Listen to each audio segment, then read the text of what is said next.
are. The bilingual film will release in Telugu apart from Tamil.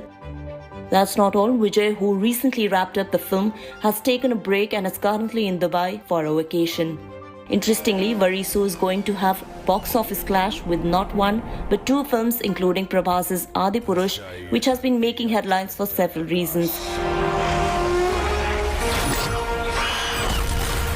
न्याय के हाथों होकर रहेगा न्याय का सर्वनाश.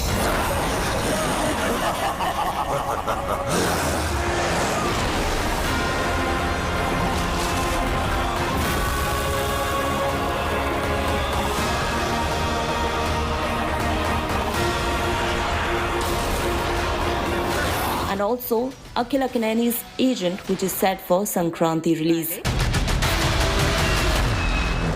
Now it's time for a wild ride.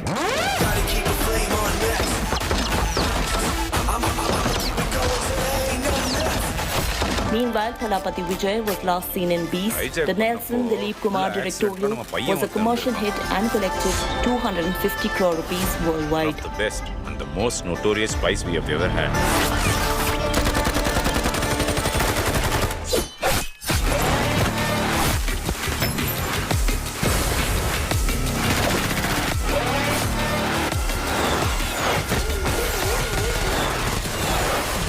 Veera Raghavan.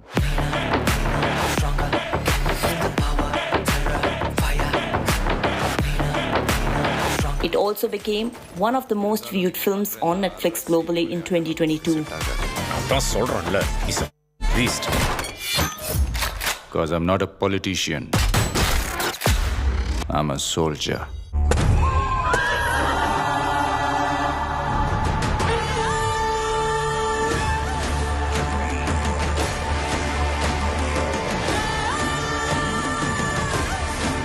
Chiyaan Vikram's upcoming project, which was tentatively called Chiyaan 61, has finally got a new title, that is Thangalaan. Announcing the same, the actor took to social media to share the first look teaser in which he dons a never-seen-before avatar. It's a short video to give fans an idea of what can be expected from the film. Captioning the post, he wrote, and we quote, "What better way to say Happy Deepavali than this? May this little peek into the world of Thangalaan light up your day."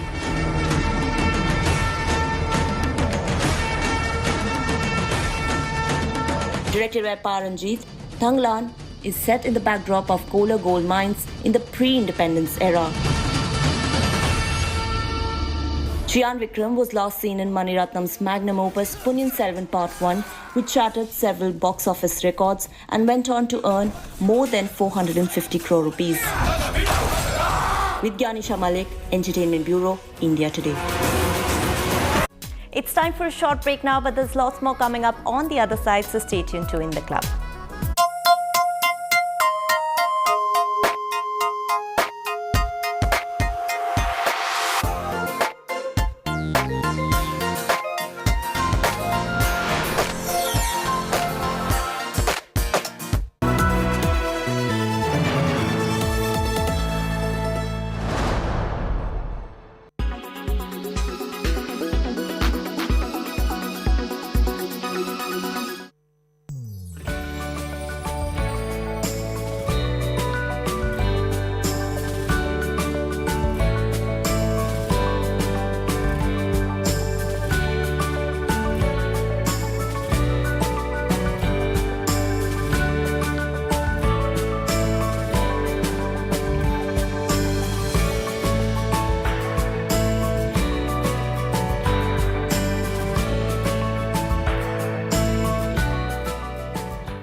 After constantly failing to mint money at the box office this year, Akshay Kumar has once again returned to the screens, and this time with Setu. The hype around the film is missing and early trends are not in favor too. Here's a detailed report.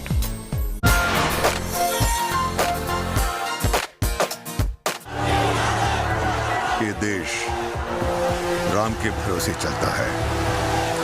सरकार ने supreme court से राम सेतु को तोड़ने की इजाजत मांगी है। इस भरोसे को चुनौती कैसा दोगे? मेरे ख्याल में एक आदमी है। The year 2022 may be inching close to its end, but there seems to be no stopping for Akshay Kumar as he refuses to slow down anytime soon.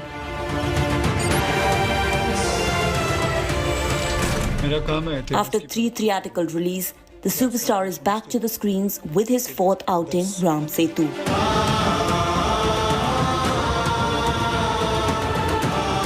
While all eyes are now on the box office numbers of this film, the early trend suggests a not so impressive start.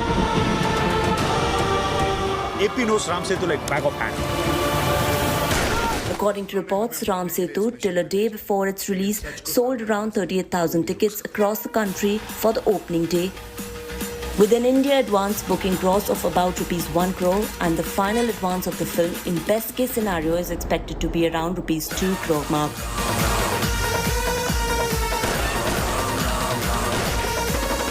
The advances so far are below par across the nation, be it single screens or multiplexes.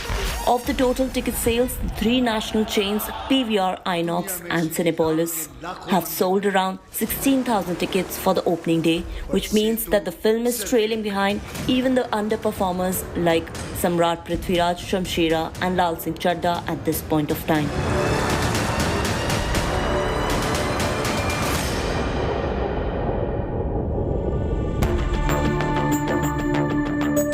Now, just like these films, the making process of Ram Setu also took longer than it was expected.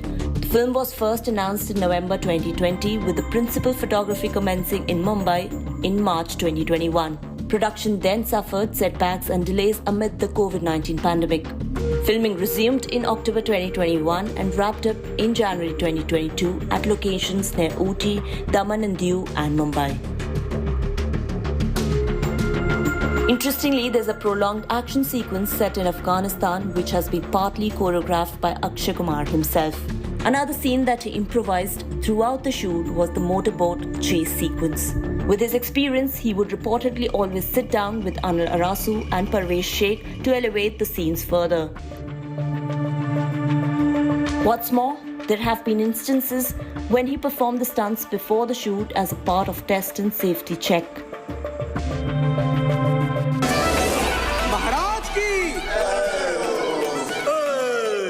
राजकुमारियों का स्वयंवर. If you jog your memory, Akshay Kumar has had a good track record for Diwali releases, especially in the last few years.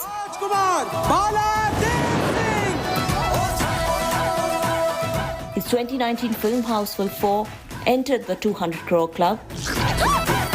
किस मुंह से धन्यवाद करूं आपका?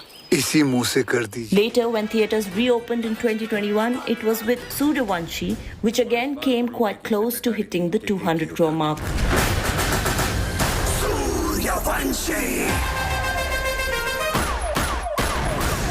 Mumbai police passport पे religion देखकर गोली नहीं चलाती, क्रिमिनल रिकॉर्ड देखकर ठोकती है.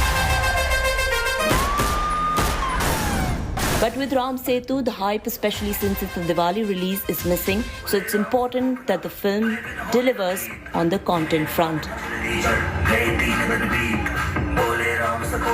If the content doesn't strike a chord with the audience, the road ahead to sustain will be difficult, and this will certainly be served as an added pressure on Akshay to continue the success streak. Directed by Abhishek Sharma, Ram Setu also stars Jacqueline Fernandez, Nushir Barucha and Satyadev. दुनिया में श्री राम के. The action-adventure film follows archaeologist Dr. Aryan Kulshrestha as he investigates the nature of Ram Setu, known in English as Adam's Bridge. Entertainment Bureau, India Today.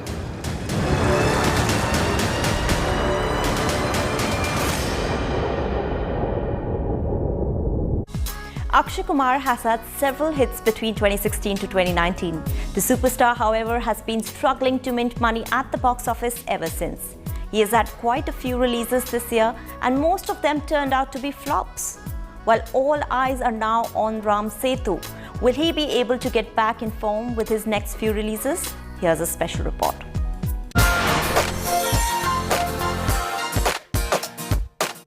अपनी जिंदगी के बदले में मैं सुल्तान को अपने वतन की मुट्ठी भर मिट्टी भी ना दूं।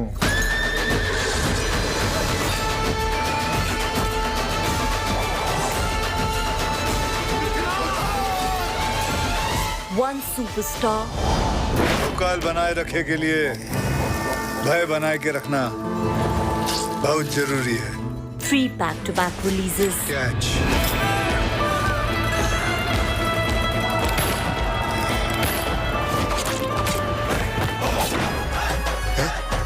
मेरी लुगाई? And not even a single film that worked wonders at the box office. 6 महीने तेरे पास, वरना कोई बढ़िया सा रिश्ता देख के ना इसको निपटा दूं।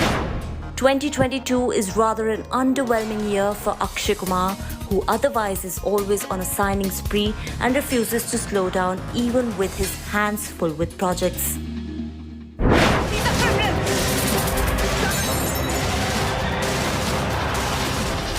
Between 2016 to 2019, Akshay has had several hits at the box office. बताता हूँ, इन्होंने मेरा स्पर्म इनके वहाँ भेज दिया और आपका स्पर्म इनके अंदर. Tables, however, turned thereafter. He had 5 theatrical releases, out of which 4 turned out to be major box office disasters. And of the 4, 3 were back-to-back in a row in a span of 6 months. जैसे ही मेरी बहनों की शादी हो जाएगी मैं ले आऊंगा. His film Raksha Bandhan released during a long festive weekend on August 11th and amidst the boycott calls on social media. Made on a budget of approximately 70 crores, this Anand L. Rai directorial could reportedly only manage to make over 40 crore rupees in 10 days. Akshay Kumar's Samrat Prithviraj, which was reportedly made on a budget of rupees 175 crore, finally rolled out in cinemas on June 3rd after several delays, but its lifetime collection in India stands at rupees 68.5 crore rupees. This period drama was his second consecutive flop after Bachchan Pandey, a multi-star action comedy which had its theatrical run for 21 days and turned out to be a commercial misfire at the ticket counters.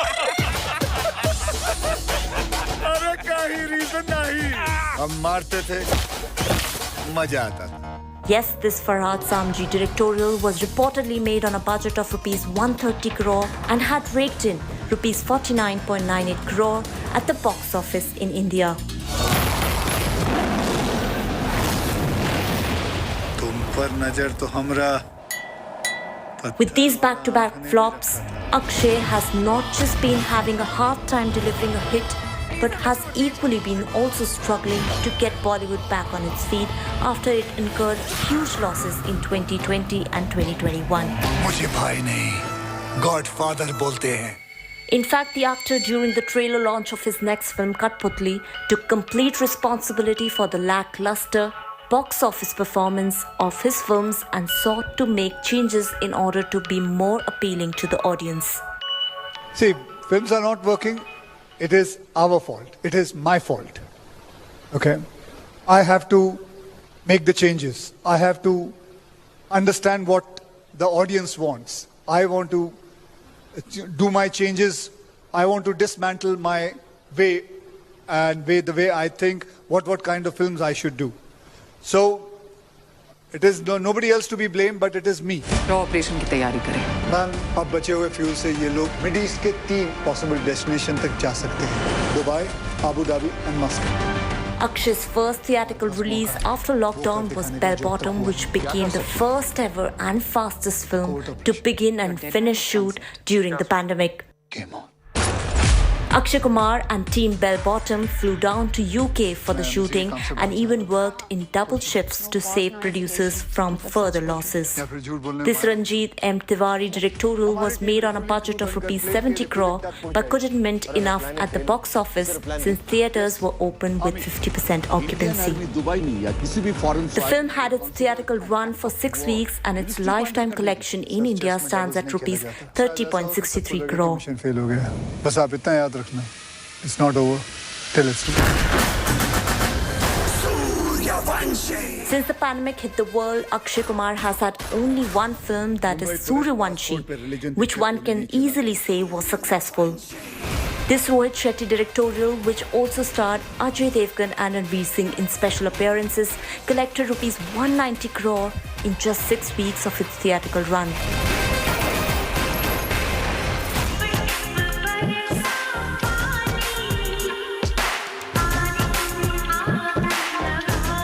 According to reports, Suryavanshi was made on a budget of rupees 160 crores, and it even got Akshay Kumar and Katrina Kaif back on the big screen after a long gap of 10 years.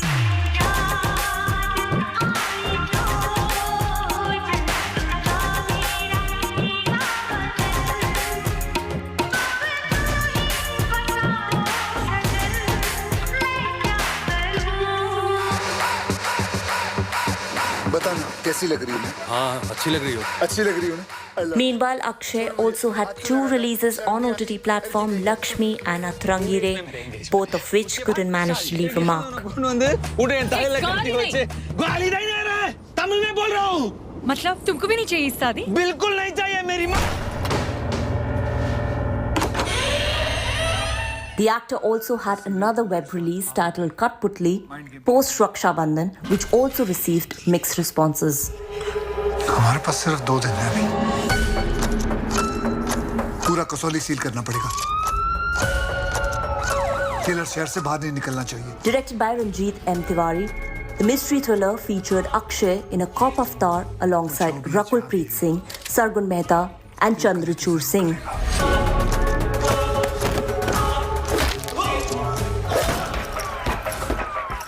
Sir, तू यहाँ क्या कर रहा है? Sir अपनी अगली film announce कर रहा हूँ. कब आ रही तेरी? क्रिसमस 2023. मुझसे क्लैश करेगा? सर. क्या नाम है तेरी फिल्म का? सर छोटे मियाँ. आपका? बड़े मियाँ. साथ में आएगा? As far as his other projects are concerned, he will be seen in Bade Miyan, Chote Miyan alongside Tiger Shroff. A biopic on chief mining engineer Jaswant Singh Gill, and Selfie, which also stars Imran Hashmi, Nusrat Bharucha, and Diana Penty.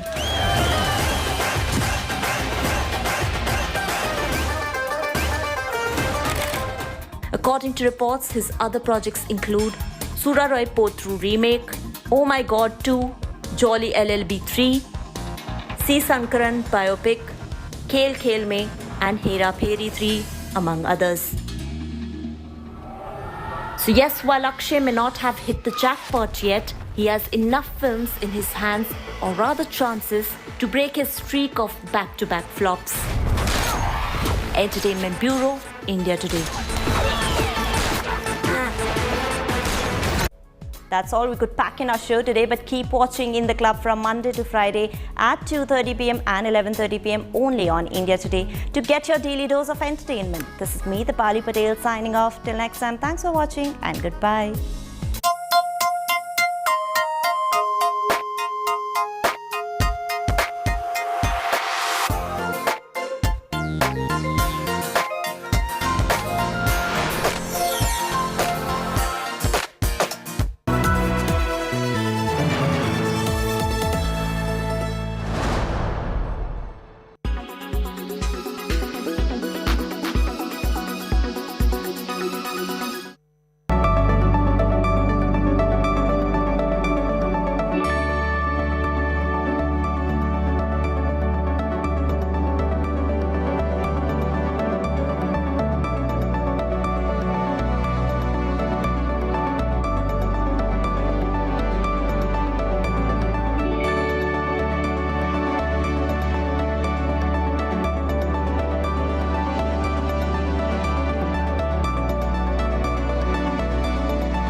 Make your media plan smarter with India Today Live TV on your connected devices.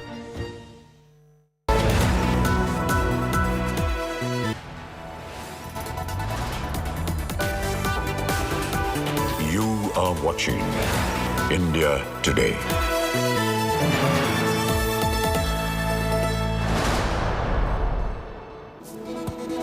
Very good afternoon and thanks so much for being with us here on India Today. I'm Chaiti Narula joining you with all the top stories this afternoon. Let's start off with the headlines first.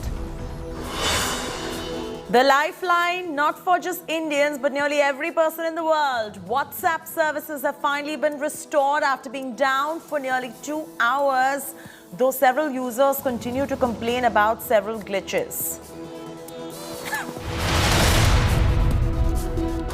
Rishi Sunak has been confirmed as the new Prime Minister of United Kingdom, succeeding Liz Truss. He will officially take over at 4 p.m. Indian Standard Time. Congratulations are pouring in from across the world for the first ever Indian origin Prime Minister.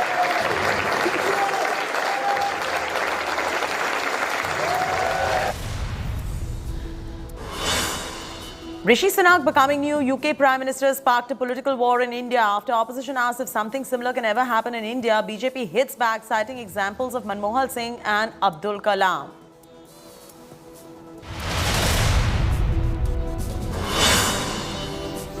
Communal clashes in Vadodara on occasion of Diwali. 2 groups clashed. Instances of stone pelting reported. The cops who tried to calm the situation were attacked with petrol bombs by unruly crowd. 5 people have been arrested in connection to the blast which took place near a temple in Coimbatore on 23rd October. The cops are probing a terror angle in the case. BJP accuses Chief Minister Stalin of downplaying the suicide terror angle.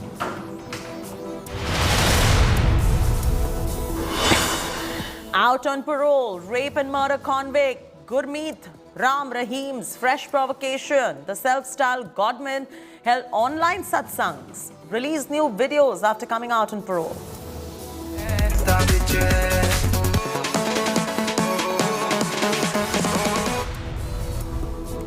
Politics rage.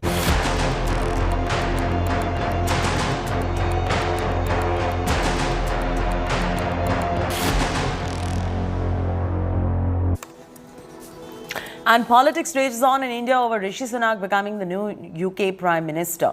The opposition leaders have lashed out at the centre, saying that if an Indian origin Hindu man can become UK Prime Minister, India can also accept a minority member as the Prime Minister. Mehbooba Mufti took a jab at the Modi government, claiming that India is still shackled by divisive and discriminatory laws like NRC and CAA. Shashi Tharoor has taken a swipe at the centre, asking if it can happen in India too. Meanwhile, BJP have hit back, citing examples of Dr. APJ Abdul Kalam and Manmohan Singh. The BJP has come out all guns blazing, claiming that India does not need to learn inclusivity and diversity from another nation. But not just that, the BJP has also demanded Mehbooba Mufti walk the talk and back a Hindu as the Chief Minister of Jammu and Kashmir. चाहे P Chidambaram हो, शशि थरूर हो, वो minorities कह रहे हैं कि minorities के लोगों को क्यों नहीं प्रधानमंत्री बनना चाहिए, राष्ट्रपति बनना चाहिए। या सीधा सवाल सोनिया गांधी को लेकर है, जब वो 2004 के अंदर प्रधानमंत्री बनने के बहुत करीब हो गई थी और भारतीय जनता पार्टी उसका विरोध कर रही। सिर्फ एक सवाल उनके लिए छोड़ना चाहता हूँ। APJ कलाम एक बहुत ही सुयोग्य लोकप्रिय राष्ट्रपति बने हैं। उनको किसने बनाया था राष्ट्रपति? अटल बिहारी वाजपेयी ने। एक बहुत ही योग्य दलित नेता रामनाथ कोविंद जी भारत के राष्ट्रपति बने, किसने बनाया था? नरेंद्र मोदी जी ने। तो यही तो भारत की विविधता का स्वरूप है, उसका सम्मान करिए ना। लेकिन महबूबा जी से मैंने एक सवाल पूछा है और फिर पूछूंगा आपके माध्यम से, क्या वो जम्मू कश्मीर में एक माइनॉरिटी यानी गैर मुस्लिम नेता को मुख्यमंत्री के रूप में स्वीकार करेंगे? और कांग्रेस के लोग जरा मुझे ये बताइए, 10 साल तक मनमोहन सिंह एक सिख थे कि नहीं प्रधानमंत्री? क्या मतलब है इन सवालों का? कृपया करके उन सवालों को आज अलग रखिए। ये विषय विवाद का नहीं है, ये विषय गर्व का है, ये विषय स्वाभिमान का है कि भारतीय मूल का एक योग्य व्यक्ति आज वहाँ के प्रधानमंत्री बने हैं। मैं उनका अभिनंदन करता हूँ। Congress party is back to doing what it does best, that is undermine India's image and play the fake Islamophobia narrative wherever possible. Clearly, they have forgotten Dr. Manmohan Singh, who came from the Sikh community. Perhaps Mr. Chidambaram never really considered Dr. Manmohan Singh to be the Prime Minister of India for obvious reasons. But having said that, even the topmost constitutional position of the President of India was held by APJ Abdul Kalam, Fakhruddin Ahmad, Gyani Zail Singh and others, all belonging to the minority community. Because what should matter is not whether you are from a particular ethnic group or minority group, but whether you have the merit to hold these positions or not. कुछ लोगों की आदत है रंग में भंग के रंगबाजी का। अब ये रंग में भंग डालने के जो रंगबाज लोग हैं वो हमेशा भारत की जो समावेशी संस्कृति है उस पर जो है वो सन की सियासत करते हैं। वो भूल जाते हैं कि इसी देश में मनमोहन सिंह जी प्रधानमंत्री रहे 10 साल तक, इसी देश में APJ अब्दुल कलाम साहब राष्ट्रपति रहे, इसी देश में डॉक्टर जाकिर हुसैन राष्ट्रपति रहे, इसी देश में जो है वो फ़खरुद्दीन अली अहमद साहब राष्ट्रपति रहे। एक लंबी श्रृंखला है, डॉक्टर ज्ञानी जैल सिंह जी राष्ट्रपति रहे। जनादेश मिले, लोकतांत्रिक तरीके से जनादेश मिले और मुख्यमंत्री बने, हमें क्या आपत्ति है। ये नौबत आ गई है कि हिंदुस्तान भारत को इंग्लैंड से अनेकताओं को कैसे सम्मान देना, हमें उनसे सबक लेना पड़ता है। हजारों साल से अगर हमारे दुनिया में एक मिसाल था अनेकताओं का जश्न मनाने का, अनेकताओं को सम्मान देने का, वो हिंदुस्तान था। मैं नहीं समझता हूं कि हमें किसी और देश से सबक सीखने की जरूरत है। हमारा समाज ही अनेकता में एकता है।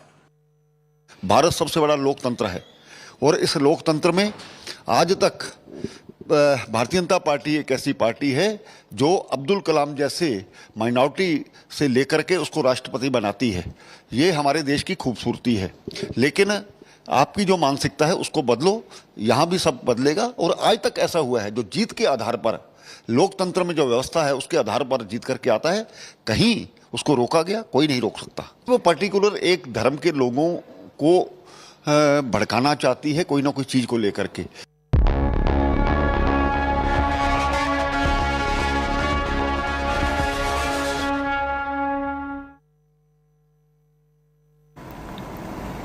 Rishi Sunak has won the race to be the leader of the Conservative Party and will become Britain's next Prime Minister. The first Indian origin UK Prime Minister faces the task of steering the economically floundering nation days after his predecessor, Liz Truss, stepped down, conceding defeat. After the outgoing Prime Minister Truss chaired a final cabinet meeting and delivered her final address, Sunak is going to be invited to form the government by King Charles III. At age 42, Rishi Sunak is also the youngest and the first person of colour to hold this post. Congratulating Rishi Sunak, Prime Minister Modi tweeted that he was looking forward to working closely together on global issues. Modi also wished Sunak a happy Diwali, calling him a living bridge of UK Indians. Liz Truss has just given her farewell speech. She is on her way to the Buckingham Palace to meet King Charles III. Take a look. Our country continues to battle through a storm. But I believe in Britain. I believe in the British people. And I know that brighter days lie ahead. And I wish Rishi Sunak every success for the good of our country. I look forward to spending more time in my constituency and continuing to serve South West Norfolk from the backbenches. Jonathan Gilbert now joins us live for the very latest on this. Jonathan, what next? Liz Truss has given a farewell speech. She's on her way to the Buckingham Palace. She's about to meet King Charles III. And as you were telling me yesterday, it's about time that the king says toodaloo to her. Yes, absolutely. Sorry, I slightly regret that turn of phrase now in retrospect. But she has arrived at Buckingham Palace. You may even be able to see it now. There's a helicopter overhead filming her arrival. She walked in there are no cameras in this room, in this famous ceremonial room in Buckingham Palace, and perhaps for good reason, because I imagine it's quite a banal scene, actually. She simply offers her resignation and then leaves via the back door. What's more interesting is that Rishi Sunak is probably in a motorcade, even as we speak, racing on his way to Buckingham Palace, and then he will arrive through the front door, and the king will ask him to form a government. So it's all very ceremonial, it's all very choreographed, but that's how we do things around here. And at that point, he will then drive straight from there to Downing Street, which is just like, 5 minutes walk from where I'm standing. And then he will deliver his first ever speech as the official Prime Minister of the country. And he's got an awful lot of work to do, as we've been discussing ad infinitum over the last 24 hours. Well, waiting for that speech coming in from Rishi Sunak. Indeed, Jonathan, continue to be with us on this broadcast. Rishi Sunak has won the race to be the leader of the Conservative Party and will become Britain's next Prime Minister. The former Treasury Chief will be Britain's first leader of colour and faces the task of stabilising the party and country at a time of economic and political turbulence. Here's a report.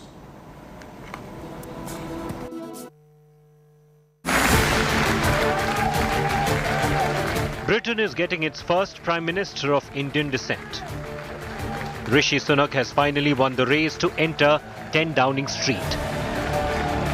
He is set to become the country's third Prime Minister in 7 weeks and fifth in 6 years. I am humbled and honoured to have the support of my parliamentary colleagues and to be elected as leader of the Conservative and Unionist Party. It is the greatest privilege of my life to... Jonathan is also with us on this broadcast. Jonathan, the countdown has truly begun for the speech of Rishi Sunak. All eyes on that. So what's the countdown looking like at the moment? Well, absolutely. I mean, I don't have access. I can actually hear the helicopter above my head as we speak, which is filming the Sunak and Truss motorcades, which incidentally have to be choreographed in order not to literally collide with each other.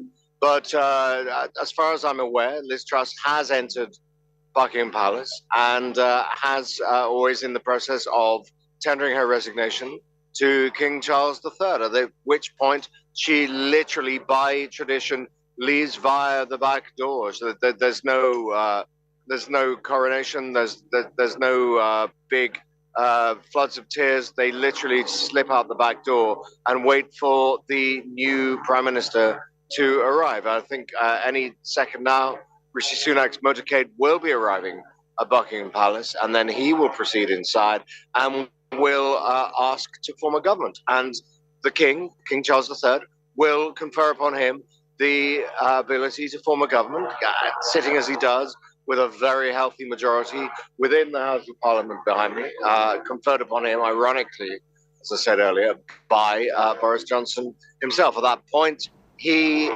emerges from Buckingham Palace via the front door, proceeds to Downing Street, just down the road here, and then he delivers his first ever speech as Prime Minister. And with that act in itself begins to commences the process of governing this fractious and very troubled realm of his. Yeah, you're right, because he did warn of economic challenge as he prepares to become the Prime Minister as well, and we're hoping to hear what he has to say on that front as well, because that's going to be the biggest challenge as the Prime Minister of United Kingdom at the moment.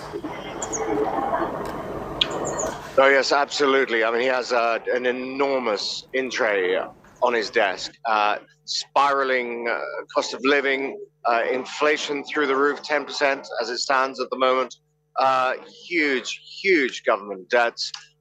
He's going to be facing an enormous number of challenges. I mean, but he is a practiced economist. He got us through the pandemic. He imposed this hugely controversial FOLO scheme, which essentially handed out billions of pounds to people in return for staying at home and not working, and the country's still trying to pay that off. So he's going to be looking about how to slash public spending and how to increase government revenue, somehow possibly by increasing taxes. It's a very, very tough job, especially for a Conservative leader, who the Conservative Party obviously traditionally is low taxation and low spending. So let's wait and see what he has to do. I think the big, one of the other very fascinating questions is what's going to happen to the cabinet now. I mean, this this cabinet ridiculously. Some members of this cabinet have been in their posts for less than a week. Grant Shapps, the Home Secretary, may well be out of the door in less than a week, which would undoubtedly make him the shortest-serving Home Secretary in the history of British parliamentary government. The Health Secretary, we think possibly Jeremy Hunt, the Chancellor, is likely to be retained in his post simply for the purpose of reassuring the financial markets. But the other posts, all bets are off, quite frankly, and he's going to have to impose his authority on a new cabinet and, by extension, a new government. So you're expecting a lot of surprises right there on would you say the upside or the downside as far as the cabinet reshuffle is concerned, because a lot of things are going to turn around on that front, Jonathan? Yes, absolutely. I mean, look, it's the mind boggles. There have been so many cabinet reshuffles and so many prime ministers over the last few weeks, if not years, that one almost forgets. I mean, Suella Braverman, who was this incredibly radical, hyper right-wing Home Secretary, who herself replaced Priti Patel, who was also pretty right-wing, both of whom, by the way, obviously of Indian origin themselves. Now we face the prospect of possibly yet another Home Secretary. So, there's a lot of chopping and changing in the pipeline right now. I suppose the only thing that one can say is that he's inherited this problem and he's here to fix it. He can't be blamed for it. Obviously not. He is simply about his job is to try and fix this instability and get the ship of state back on some sort of plain sailing again. And that's what I think what he's going to say and what he's going to do. It's going to be very interesting to see what his first speech as Prime Minister outside Number 10, any moment now, sets out in store.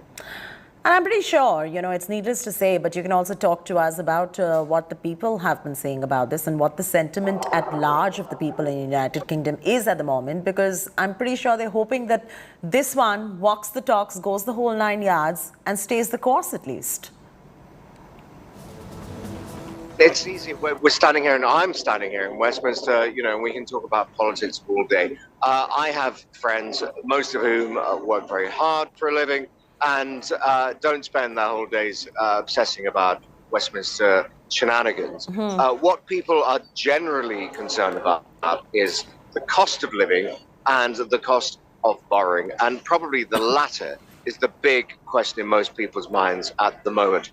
We've been sort of gorging on an era of hyper low interest rates for 20, 25 years now, people taking out massive mortgages, huge multiples of their take-home income, and now they've seen their mortgage rates suddenly jump from 1-2% to 5-6% or more, and it's absolutely crippling households. You can't go out anymore, you can't take your kids to the cinema, you can't go on holiday, and that by extension has affected the economy in a massive way. So Sunak's first and principal and overwhelming challenge is to try and get those mortgages down and try and get the rate of inflation down, because when you ask me what people in the street think, that's what people in the street are thinking. They're not worried about the merry-go-round of politics in Westminster. What they're worried about is how much money is disappearing out of their bank accounts suddenly and unexpectedly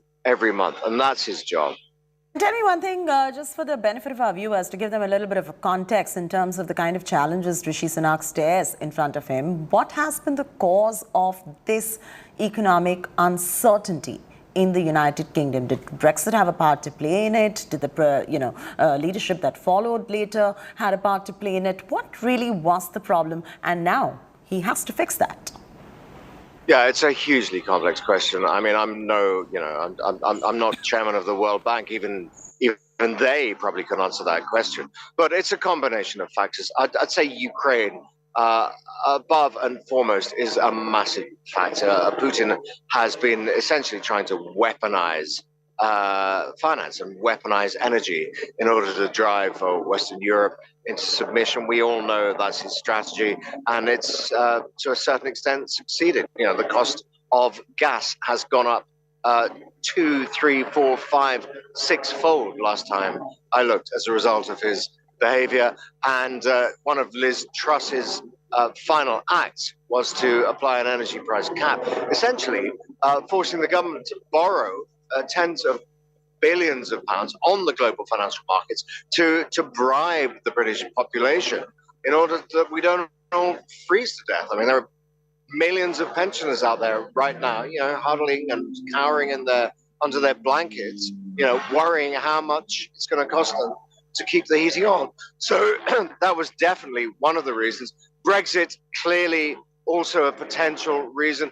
And also, the global economy hasn't been in a great state since the pandemic, let's be honest. And the pound was slipping against the dollar and against other currencies even before the Liz Truss fiasco. But of course, that was the coup de grace, wasn't it? Her attempt to impose this ludicrous, zealous financial scheme upon a country already staggering under debt absolutely just broke the nerve of the international financial markets. And I think that's probably why we're in the situation we are now. But certainly three or four major crises intersecting in order to cause that. Oh, no, absolutely. And what's the scene looking like in Richmond, which is Sunak's Yorkshire constituency as well? Are you hearing anything on that front?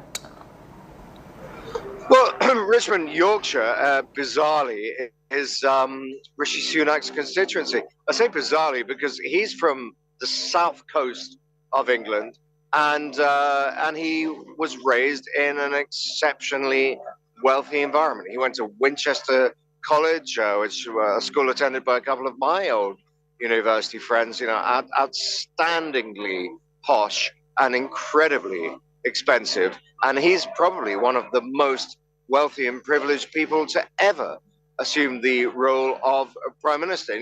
There's a pretty high bar to clear there, but it's true. So the very fact that he's that he's the member of parliament for Richmond in Yorkshire is somewhat bizarre. But then this often happens in the UK. I mean, Tony Blair, you may remember, another wealthy, privileged scion of Oxford and private school, he was the member of parliament for Sedgefield, which is a hugely deprived northeastern constituency. So I don't know what the people of Richmond, Yorkshire make of Rishi Sunak, but I imagine they're very proud of him right now. But he's probably not going to be spending too much time there over the next few days. Oh, no, absolutely. He's not. He's going to be back at 10 Downing Street. Of course, that's going to be his new address. And Jonathan, continue to be with us right there on this broadcast. Rishi Sunak has won the race to be the leader of the Conservative Party. He is going to become Britain's next Prime Minister.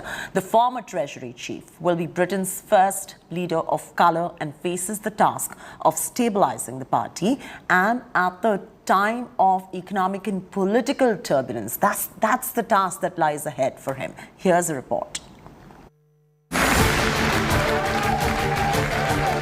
Britain is getting its first Prime Minister of Indian descent. Rishi Sunak has finally won the race to enter 10 Downing Street. He is set to become the country's third Prime Minister in 7 weeks and fifth in 6 years. I am humbled and honoured to have the support of my parliamentary colleagues and to be elected as leader of the Conservative and Unionist Party. It is the greatest privilege of my life to be able to serve the party I love and give back to the country I owe so much to. Penny Mordaunt, Sunak's only competition after former Prime Minister Boris Johnson pulled out of the race, scrambled to persuade Conservative Party MPs for support and eventually dropped out of the race. She could not muster the minimum 100 MPs needed. Sunak, on the other hand, had support from over 180 lawmakers, far more than the 100 MP threshold. Most Tory MPs, including Sunak's critics, rallied behind him, claiming unity is vital for the Conservatives right now. As returning officer in the leadership election, I can confirm that we have received one valid nomination.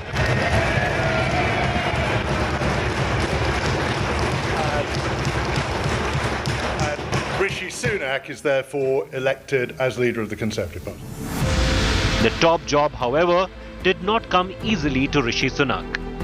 It was only on September 6th when he lost the race to become UK's Prime Minister to Liz Truss, reportedly due to his growing unpopularity within and outside the Conservative Party. Fast forward 6 weeks, he is all ready to take over the reins from Truss, UK's shortest-serving Prime Minister ever, who quit on October 20th following a disastrous term.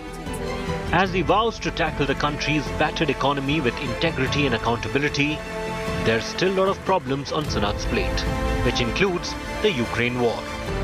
The UK and the world are waiting to see what policy response Sunak chooses.